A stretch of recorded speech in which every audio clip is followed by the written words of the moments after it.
আজকের পর্বের শুরুতেই আমরা দেখি গোটা বাড়ি থমথমে হয়ে আছে। আপনারা যারা নিয়মিত ফুলকির মতো সিরিয়ালগুলি দেখেন তাদের জন্য আজকের পর্বটি হতে চলেছে ভীষণ উত্তেজনাপূর্ণ।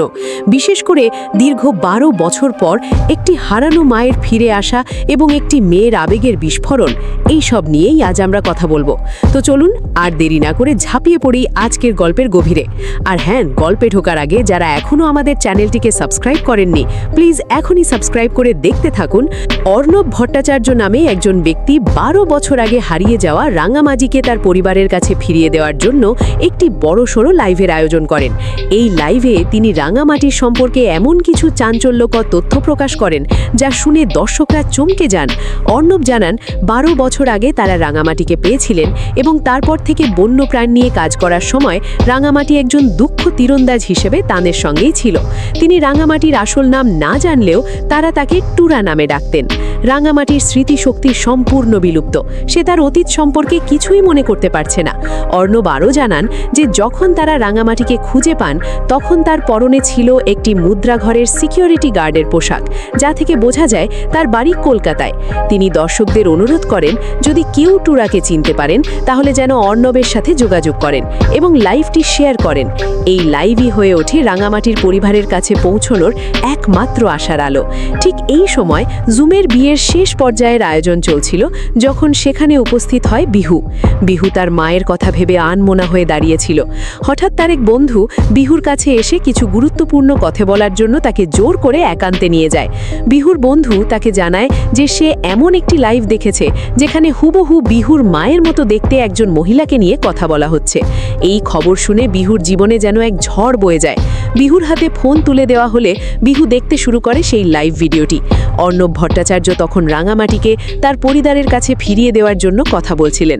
স্ক্রিনে তার মায়ের মতো অবিকল একটি মেয়েকে দেখে বিহু রীতিমতো চমকে ওঠে। পুরনো দিনের সব স্মৃতি তার চোখের সামনে ভেসে ওঠে।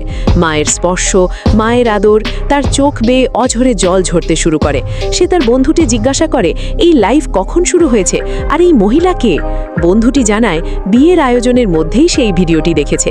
আবেগে ভেঙে পড়ে বিহু চিৎকার করে ওঠে, এটা তো আমার মা, কিন্তু কোথায় আছে, কি করছে?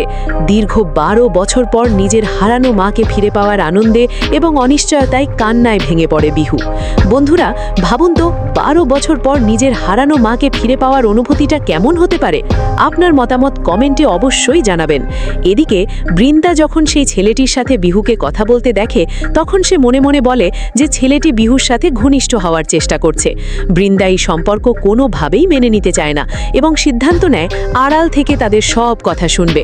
সে বিহুর দিকে নজর রাখার পরিকল্পনা করে যাতে কোনোভাবেই বিহুর সাথে ছেলেটির সম্পর্ক না গড়ে ওঠে। যখন বিহু তার মায়ের ফিরে আসার খবর পেয়ে আনন্দে আত্মহারা, ঠিক তখনই সেখানে উপস্থিত হয় বৃন্দা। সে বিহুর হাত থেকে মোবাইল কেড়ে নিয়ে ভিডিওটি দেখে এবং রাঙামাটির ফিরে আসার খবর শুনে সেও হতবাক হয়ে যায়। কিন্তু তার মনে আনন্দের চেয়েও বেশি কাজ করে এক জটিলতা ও ভয়।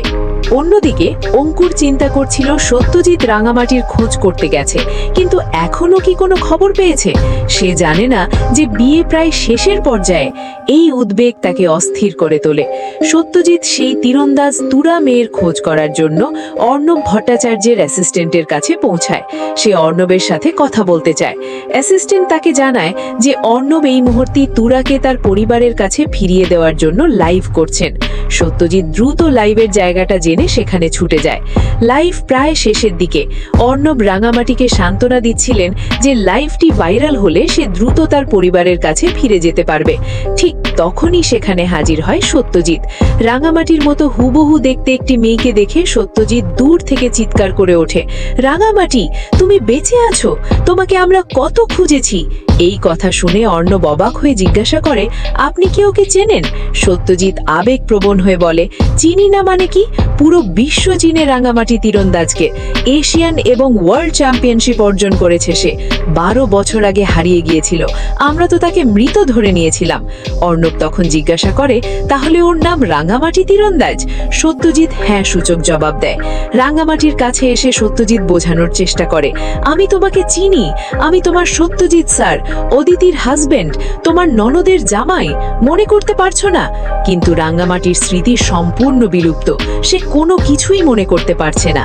অর্ণব চোখের জল ফেলে, কারণ 12 বছর ধরে যে তার কাছে ছিল সে এখন নিজের পরিবারের কাছে ফিরে যাচ্ছে। অন্যদিকে বিহু যখন তার মায়ের ফিরে আসার খবর পেয়ে কান্নায় ভেঙে পড়েছিল, ঠিক তখনই তার বন্ধুর লাইভ ভিডিওটি পুনরায় চালু করে। রাঙ্গামাটির বেঁচে থাকার খবর শুনে সকলে, বিশেষ করে প্রমিতা এবং নবরানন ভীষণ খুশি হন। তারা মোবাইল হাতে নিয়ে আনন্দে আত্মহারা হয়ে ওঠেন। প্রমিতা বলে, আমার রাঙা, আমি জানতাম রাঙ্গামাটি একদিন না একদিন ফিরে আসবে। 12 বছর পর আমার মেয়ে ফিরে আসছে, এতে আমি খুশি।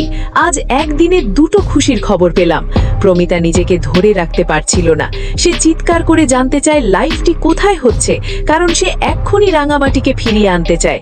নবরানন তাকে সামলানোর চেষ্টা করে, কিন্তু প্রমিতা তার আবেগকে নিয়ন্ত্রণ করতে পারছিল না। সে বারবার বলতে থাকে, আমার রাঙ্গামাটির কিচ্ছু হতে পারে না, আমি জানতাম সে ফিরে আসবে। সব্যসাচী এবং অন্যান্যরা প্রমিতাকে আটকানোর চেষ্টা করে, কারণ এত বছর পর হুটহাট করে কোনো সিদ্ধান্ত নেওয়া ঠিক হবে না, এবং রাঙ্গামাটি সত্যিই সে কিনা তা এখনো নিশ্চিত নয়। কিন্তু অঙ্কুর এসে তাদের জানায় যে সত্যজিৎ ইতিমধ্যে ফোন করে জানিয়েছে যে সে রাঙ্গামাটির সাথে দেখা করেছে এবং তাকে নিয়ে বাড়িতে ফিরছে। এই খবর শুনে প্রমিতা আরো বেশি খুশি হয়, কারণ তার মেয়ে অবশেষে বাড়িতে ফিরতে চলেছে। তবে এই খুশির খবর মেনে নিতে পারে না বৃন্দা। সে সেখানে এসে বলতে শুরু করে যে রাঙ্গামাটি ফিরে এসেছে ভালো কথা, কিন্তু এত আনন্দ করার কি আছে? রাঙ্গামাটি এবার একলব্যের কেউ না, একলব্য নতুন জীবন শুরু করেছে। সে একলব্যের নতুন সঙ্গিনীর মানসিক অবস্থার কথা তুলে ধরে, বলে যে সে ট্রমার মধ্যে চলে যাবে। ঠিক তখনই সেখানে বিহু এসে উপস্থিত হয় এবং তীব্র প্রতিবাদ করে। বিহু বলে, ট্রমার মধ্যে উনি যাবেন না, উনি কেন এই বাড়ি ছাড়বেন? রাঙ্গামাটি তীরন্দাজ এ বাড়িতে আসতে পারবে না, ওকে এই বাড়িতে আমি কোনোভাবে অ্যালাউ করব না। রাঙ্গামাটি তীরন্দাজ 12 বছর আগে মারা গিয়েছে, এটা আমরা সবাই জানি। তাই উনি এই বাড়িতে এসে যদি কোনো সিন ক্রিয়েট করার চেষ্টা করে, আমার চেয়ে খারাপ কেউ হবে না। বিহুর এই কথাগুলো শুনে পাঞ্চালী, অঙ্কুর এবং সকলে হতবাক হয়ে প্রশ্ন করে, ও তোমার মা? কি বলছিসটা কি? প্রমিতা এসে বিহুকে বকে দেয়, বিহু তুই নাম ধরে কেন ডাকছিস? তোর জন্মদাতা মা। কিন্তু বিহু তীব্র ক্ষোভ নিয়ে জবাব দেয়, মা বলে কি হয়েছে? 12 বছর আগে যে আমাকে ফেলে গিয়েছে, আজকে বাবার এরকম অবস্থা কার জন্য হয়েছে? মায়ের জন্য হয়েছে। তাই আমি মাকে কোনোভাবে অ্যালাউ করব না। মা যদি এ বাড়িতে আসেও, সে কিন্তু আউটসাইডার, তাই আমি কোনোভাবে এসব কিছু বরদাস্ত করব না। তো বন্ধুরা, এরকম আরো আপডেট সিরিয়াল রিভিউ পেতে আমাদের চ্যানেলটি সাবস্ক্রাইব করে আমাদের পাশেই থাকুন। আপনারা যারা নিয়মিত ফুলকির মতো সিরিয়ালগুলি দেখেন, তাদের জন্য আজকের পর্বটি হতে চলেছে ভীষণ উত্তেজনাপূর্ণ। বিশেষ করে দীর্ঘ 12 বছর পর একটি হারানো মায়ের ফিরে আসা এবং একটি মেয়ের আবেগের বিস্ফোরণ।